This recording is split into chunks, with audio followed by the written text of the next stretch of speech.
RBI हम लोग देख रहे हैं, रिजर्व बैंक ऑफ इंडिया। आज हम लोग आरबीआई को विस्तार पूर्वक पढ़ेंगे, जिससे एग्जाम में एक भी क्वेश्चन आरबीआई से अगर आए तो नहीं छूटे।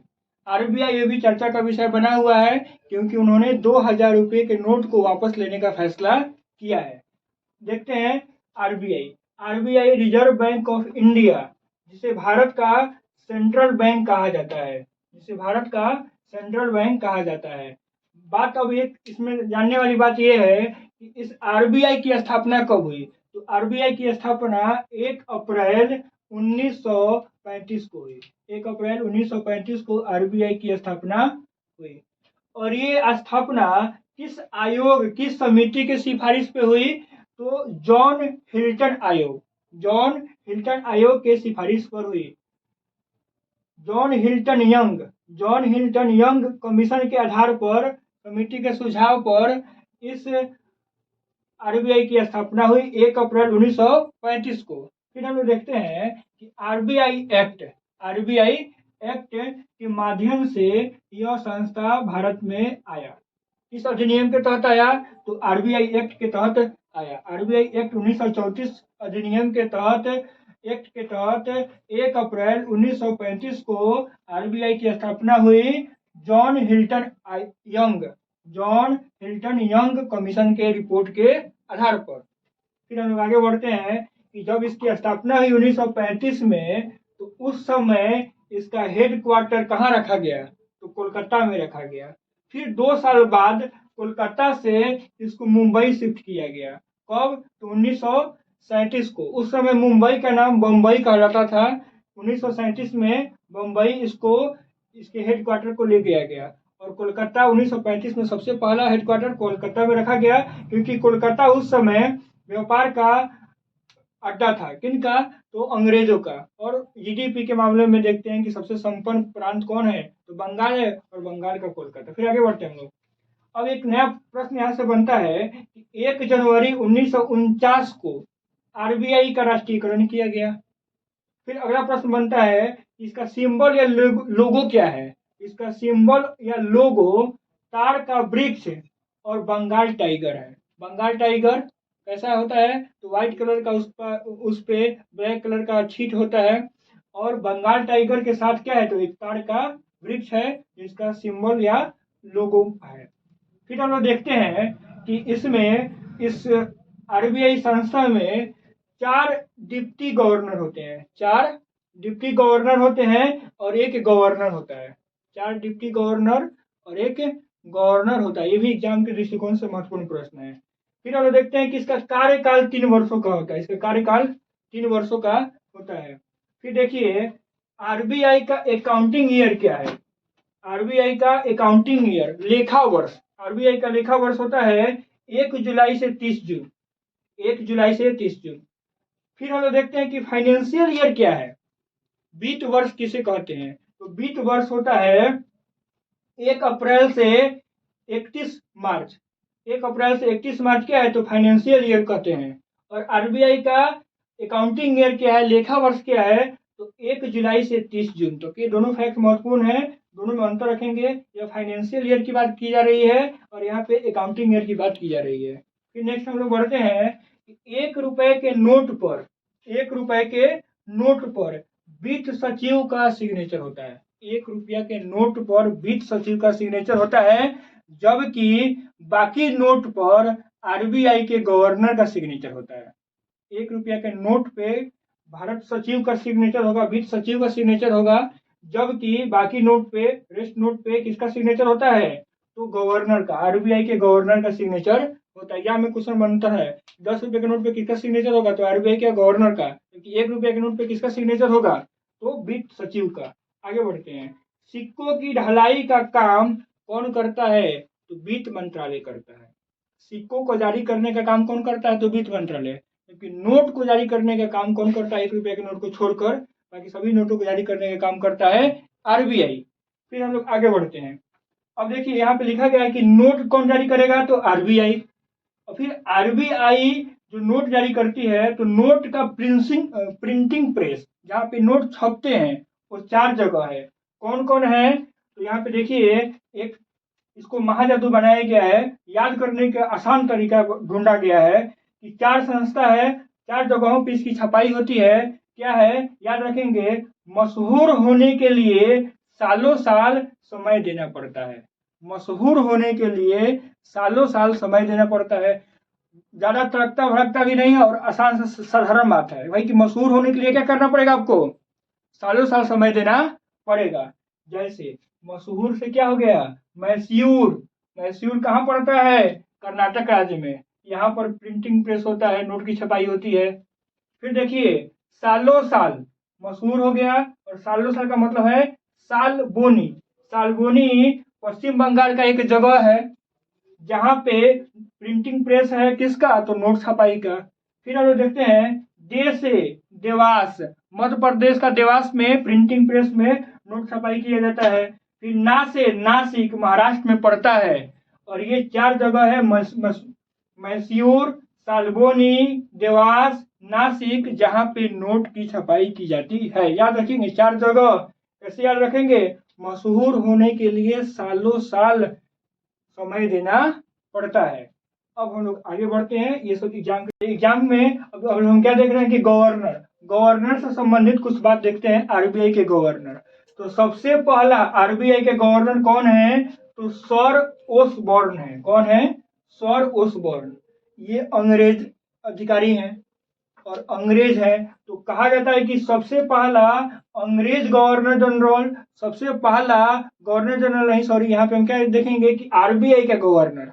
तो आरबीआई का पहला गवर्नर कौन है, तो सर ओसबॉर्न। सर ओसबॉर्न है। 1935 में जब इसकी स्थापना हुई, इसी समय ये गवर्नर बने। 2 सालों तक ये अपने पद पे रहे। फिर इनके बाद एक और अच्छा प्रश्न बनता है कि सबसे पहला भारतीय कौन था जो आरबीआई का गवर्नर बना, तो उनका नाम है सीडी देशमुख।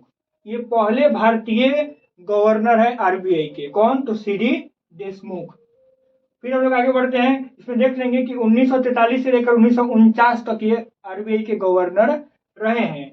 इनके बाद एक नाम आता है जो सबसे मैक्सिमम समय के लिए गवर्नर माने जाते हैं। कौन है, तो बेनेगल रामाराव।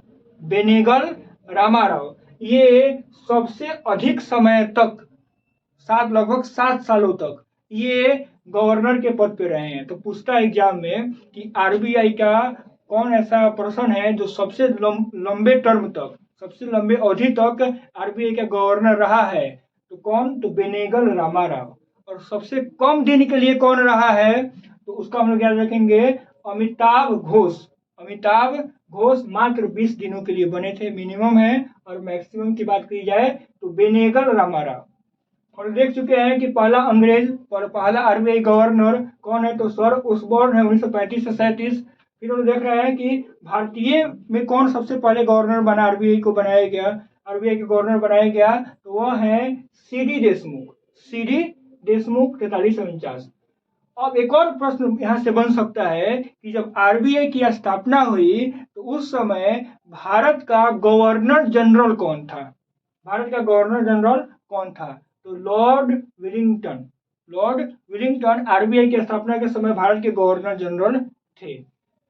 अब हम लोग आगे बढ़ते हैं कि अभी वर्तमान में कौन है भाई, तो अभी वर्तमान में आरबीआई का गवर्नर शक्तिकांत दास हैं।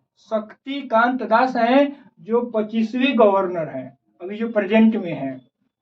फिर हम लोग देखते हैं कि इनकी कोई भी गवर्नर है तो गवर्नर की नियुक्ति कौन करेगा। अब देखिए यहाँ पे क्या बात है कि जब तक संविधान लागू नहीं हुआ है तो उससे पहले गवर्नर की नियुक्ति कौन कर रहा है, तो गवर्नर जनरल कर रहा है। आरबीआई का गवर्नर की नियुक्ति कौन करेगा, तो जो भारत का गवर्नर जनरल होगा वो उनकी नियुक्ति करेगा। लेकिन अगर बात की जाए कि अभी जब से संविधान लागू हो गया तो उसके बाद जो भी गवर्नर बने हैं वो उनकी नियुक्ति पीएम करते हैं, प्रधानमंत्री उनकी नियुक्ति करते हैं। और किसके सुझाव पे करते हैं, तो वित्त मंत्री के सुझाव पर करते हैं। फिर हम लोग आगे देखते हैं और इन गवर्नरों का इतिहास दिखाया जा रहा है। तो शक्तिकांत दास के पहले कौन है, 24वां गवर्नर, तो वो है उर्जित पटेल। कौन है, उर्जित पटेल। मतलब एक और उर्जित पटेल से संबंधित एक बहुत महत्वपूर्ण क्वेश्चन बनता है एग्जाम में कि नोटबंदी के समय आरबीआई का गवर्नर कौन था, तो उर्जित पटेल थे। एक महत्वपूर्ण प्रश्न कवर कर लिए। याद रखेंगे कि नोटबंदी के समय गवर्नर कौन थे? तो उर्जित पटेल थे। फिर हम लोग देख रहे हैं कि मनमोहन सिंह ऐसे पर्सन है जो आरबीआई के गवर्नर भी थे, भारत के वित्त मंत्री भी थे और भारत के प्रधानमंत्री 2 टर्मों के लिए बने हैं। तीन पदों पे रहे हैं। आरबीआई के गवर्नर भी रहे हैं और भारत के वित्त मंत्री भी रहे हैं। जब 1991 में नई आर्थिक नीति लागू की गई, जब एलपीजी का कंसेप्ट भारत में लाया गया, तो उस समय वित्त मंत्री कौन थे? मनमोहन सिंह थे। और भारत के प्रधानमंत्री 2004 से 2013 तक मनमोहन सिंह ही थे। ये हम लोग गवर्नर से जो भी प्रश्न पूछ सकता है उसको कवर किए। प्रथम गवर्नर कौन है? भारतीय पहला गवर्नर कौन है? प्रेजेंट में गवर्नर कौन है? और उसके प्रेजेंट के पहले उर्जित पटेल गवर्नर थे। और उसके बाद एक और इसमें हम लोग ऐड किए कि उर्जित पटेल के समय ही नोटबंदी भारत सरकार, मोदी सरकार ने लागू की थी। अब एक और बात देखते हैं, इनका वेतन, गवर्नरों का वेतन कितना मिलता है? महीना 2.5 लाख का महीना मिलता है। किनका? गवर्नर का।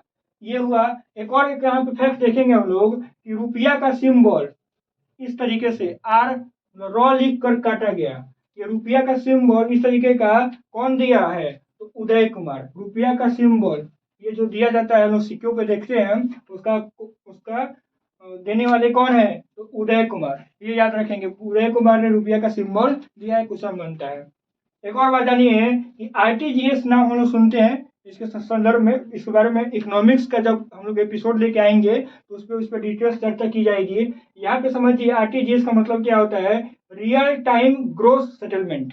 रियल टाइम ग्रोस सेटलमेंट कभी कभी फुल फॉर्म के तौर पे पूछा जाता है। आगे देखिए, आरबीआई के पास 4 ऐसे इंस्ट्रूमेंट हैं, 2 मेजर इंस्ट्रूमेंट हैं जिसके तहत ये पूरे मॉनेटरी पॉलिसी को नियंत्रित करती है।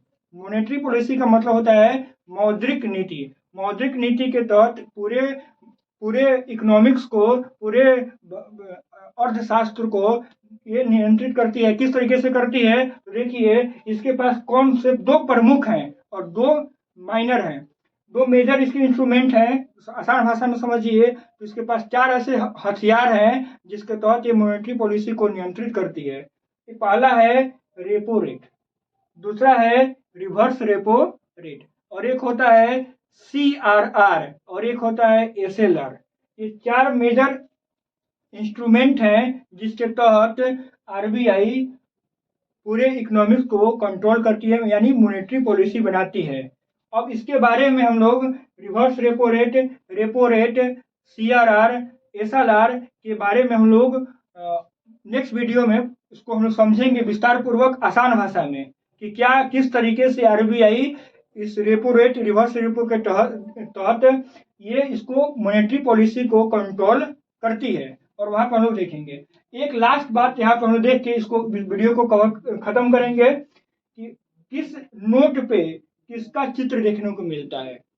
10 रुपए के नोट पे कोणार्क का सूर्य मंदिर, 20 रुपये के नोट पे एलोरा की गुफा का चित्र दिखाया गया है, 50 रुपये के हाथी का रथ, सॉरी हम्पी का रथ, और 100 रुपये के पे रानी का वाव, और 200 पे सांची का स्तूप, 500 पे लाल किला, और 2000 जिसको कल से यानी 19 मई से बंद करने की बात की गई है, 23 मई से इसको बैंक में लिया जाएगा, 30 सितंबर तक लिया जाएगा। इसको 2000 पे किसका चित्र है? तो मंगलयान का। याद रखने का तरीका देखिए, 10 रुपया कोणार्क का सूर्य मंदिर, 10, 100 से सूर्य मंदिर, 10 में 100 आ रहा है लास्ट में, तो सूर्य मंदिर। उसके बाद से आ रहा है 20 एलोरा की गुफा, ये याद रखेंगे। 50 वाले पे चल रहा है 50, 100, 50, तो ये हम्पी का रथ हो आ रहा है, तो उससे हम लोग समझ जाएंगे। रानी का वाव 100 पे, और 200 पे 200 से सांची का स्तूप 200, 100 यहाँ पर, 100 यहाँ पे, 200 मतलब सांची का स्तूप, और 500 पे लाल किला, और 2000 पे मंगलयान। इतना इस वीडियो में हम लोग इतना कवर किए। नेक्स्ट वीडियो में हम लोग इकोनॉमिक्स से संबंधित अगला कंसेप्ट देखेंगे।